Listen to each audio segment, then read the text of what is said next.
You ask Tiger to solve. This deals with linear equations with one unknown. The final result is x equals 1. Let's solve it step by step. Group all x terms on the left side of the equation. Subtract 3x from both sides. Group like terms. Simplify the arithmetic. Group like terms. Simplify the arithmetic. Group all constants on the right side of the equation.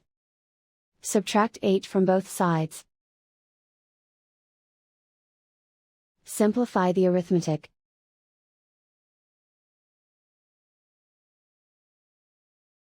Isolate the x. Divide both sides by -6. Cancel out the negatives.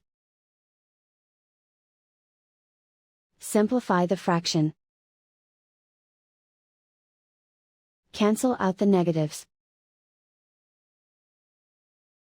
Simplify the fraction. And so the final result is x equals 1.